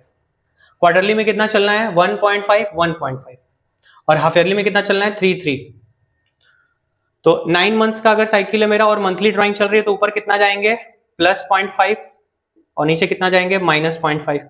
तो 4.5 9 का हाफ हुआ मिडिल, ऊपर जाएंगे तो 5, नीचे जाएंगे तो 4, हो गया एवरेज आपका। बोलो क्लियर है, इतना क्लियर है? इंटरेस्ट ऑन ड्राइंग का अब इतना मेरे ख्याल से बहुत इंपॉर्टेंट जो था वो मुद्दा खत्म हो गया। लेकिन डेट को लेकर के बात कर लेते हैं। अगर इंटरेस्ट ऑन ड्राइंग का डेट नहीं दिया है तो हम 6 मंथ का ड्राइंग पे इंटरेस्ट चार्ज कर लेते हैं। ठीक है, 6 मंथ का इंटरेस्ट हम चार्ज कर लेते हैं, एकदम सिंपल, याद रखो। अगर डेट नहीं दिया है तो 6 मंथ का इंटरेस्ट चार्ज कर लेते हैं। और अगर डेट ही नहीं दिया है तो अगर इंटरेस्ट रेट ही नहीं दिया है तो इंटरेस्ट रेट नहीं दिया है तो हम ड्राइंग पे इंटरेस्ट चार्ज ही नहीं कर सकते, अपने मन से कुछ नहीं कर सकते। अपने मन से बस एक जगह कर सकते हैं, अगर पार्टनर ने लोन दिया और उसका कोई रेट ऑफ इंटरेस्ट नहीं बताया तो 6% था ना, बस वहां पे ले सकते हैं। इंटरेस्ट ऑन कैपिटल में अपने मन से कोई इंटरेस्ट नहीं ले सकते, इंटरेस्ट ऑन ड्राइंग में अपने मन से कोई इंटरेस्ट रेट नहीं ले सकते, सिर्फ इंटरेस्ट ऑन पार्टनर्स लोन पे ले सकते हैं। ठीक, क्लियर? क्या बोला अभी मैंने कि इंटरेस्ट ऑन ड्राइंग का रेट देना जरूरी है। अगर डेट नहीं दिया है तो 6 मंथ का लगा देंगे, अपने मन से 6 मंथ का लगा देंगे। And one more important point, जो आपको यहां पर देखने को मिलेगा। देखो बात यहां पर नोट्स में लिखी हुई है, आप देख पा रहे होगे। देखो क्या लिखा है, when the rate of interest is given without the suffix per annum, बहुत इंपॉर्टेंट है, P डॉट ए का लिखा होना बहुत जरूरी है। P डॉट ए, जैसे आप देखते हो ना 6% पर एनम, तो P डॉट ए अगर लिखा है तो मेरे लिए डेट मैटर्स, डेट जरूरी है, ठीक है। और अगर P डॉट ए नहीं लिखा है, 6% के साथ P डॉट ए नहीं लिखा है, तो date also not matters, date also not matters. बोलो बात क्लियर है? क्लियर है ना? P डॉट ए लिखा है तो डेट देखना जरूरी है, फिर डेट के हिसाब से चलेंगे, डेट नहीं दिया तो 6 मंथ ले लेंगे। लेकिन अगर P डॉट ए वर्ड नहीं लिखा है तो आपको फुल 12 मंथ्स का आईओडी चार्ज करना होगा। Full 12 months IOD will be charged, ठीक है, पूरे 12 मंथ का आईओडी चार्ज होगा। कितना सिंपल सा बात है पर कितना ट्रिकी बात है, छोटा सा वर्ड है। When the rate of interest is given, rate दिया है without suffix per annum, per annum नहीं दिया हुआ है, interest will be charge without considering time और डेट, फिर हमारे लिए डेट मैटर नहीं करता। लिखा if the question is silent regarding the time period, अगर टाइम पीरियड का हमको नहीं पता है तो interest on drawing is calculated for a 6 month, की बात हम लोग कर चुके हैं, ठीक है। आगे इंटरेस्ट ऑन पार्टनर्स लोन का हम लोग रूल पढ़ चुके हैं, क्या होगा, कैसे, कितना परसेंट होगा, है ना, ये हम लोग कर चुके हैं। अकाउंटिंग ट्रीटमेंट ऑफ सैलरी और कमीशन। कमीशन देखो, सैलरी में तो एकदम सिंपल सी बात है कि आपको 12 मंथ्स का चाहिए होता है हिसाब। सैलरी कितने मंथ का चाहिए? 12 मंथ का चाहिए, बस और कुछ नहीं सोचना। अगर पर मंथ दिया है तो इंटू 12 कर देंगे, अगर पर क्वार्टर दिया तो इंटू 4 कर देंगे, और हाफ ईयरली दिया तो इंटू 2 कर देंगे, एनम दिया तो कुछ नहीं करेंगे। एंड कमीशन की बात करते हैं तो देखो एक अंतर आ जाता है, जब बिफोर चार्जिंग वाला सीन बनता है तो हमारा सिंपली अगर 5% लिखा है तो 5/100 हो जाएगा। लेकिन अगर आफ्टर लिखा होता है तो आप जानते होंगे कि 5% लिखा है तो हम कैसे लिखते हैं, 5/100 प्लस 5, यानी इस परसेंटेज को नीचे जोड़ देते हैं। अगर 10% रहा तो 10/110 कर देंगे। क्या कर देंगे? 110, जितना यहां पर होगा वो 100 में जुड़ जाएगा। यही बात यहां पे लिखा है कि जो भी प्रॉफिट लेना है वो ले लेंगे, रेट ऑफ कमीशन यानी 5, 10, 15 और अपॉन में 100 में जोड़ देंगे। तो इस तरह से हम लोग का पूरा जो है रूल एंड ये चैप्टर का रिवीजन हो गया, ठीक है। और अब बारी है कि हम लोग इस पर कुछ क्वेश्चन प्रैक्टिस कर लेंगे, ठीक है। क्वेश्चन के लिए रेडी हो एकदम? सारे रूल्स दिमाग में गए, फिट हो गए, रिवाइज हो गए? थोड़ा सा ब्रेक लेते हैं, इसके बाद प्रैक्टिस करते हैं, ओके।